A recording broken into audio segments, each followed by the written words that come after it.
Hey guys, it's AB with ABC's Boxing. Want to talk about the pound for pound list right now in boxing, and Ring Magazine has Andre Ward as number 2 pound for pound. Okay, so I'm just going to briefly talk about why I think that makes absolutely no sense whatsoever. Okay, now we know Andre Ward 6 years ago. It's going to be close to 7 years now in the Super 6. Yeah, he won the Super 6 tournament. Okay. But what has he done lately? We all know that the pound for pound list, it doesn't really matter what you did 10 years ago. Right? That's why you see Marquez not on the pound for pound list, right? When he knocked out Manny Pacquiao, he was on the pound for pound list. Now you don't see him on the pound for pound list anymore. So how does it make sense that Andre Ward is number 2 pound for pound when 6 years ago he won the Super 6 tournament? And who has he fought lately? Okay, he hasn't even been fighting top 10 ranked opposition in his weight class for him to deserve a pound for pound ranking. Okay, now, yeah, you got fighters like Kovalev, facing the best in their division.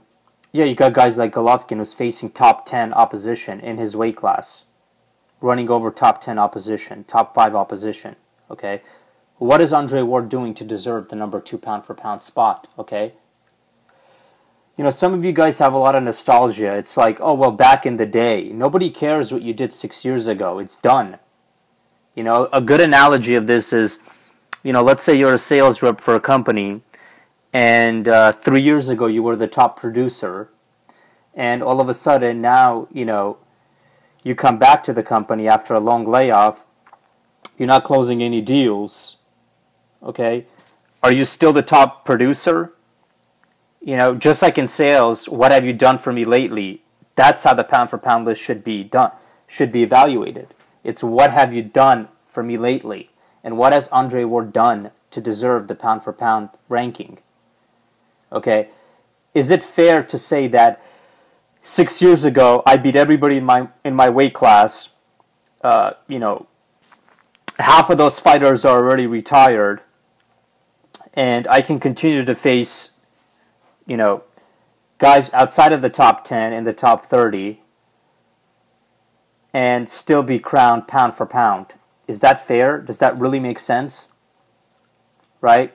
If that was the case, you can have guys coming out of retirement,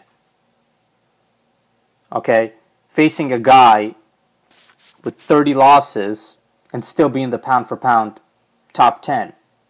Okay, so I think it absolutely makes no sense that Andre Ward's in the pound for pound top 10. He should not be there, okay, until he faces 2 or 3 guys in the top 10, beats them convincingly, and then we can talk about him being in the top 10.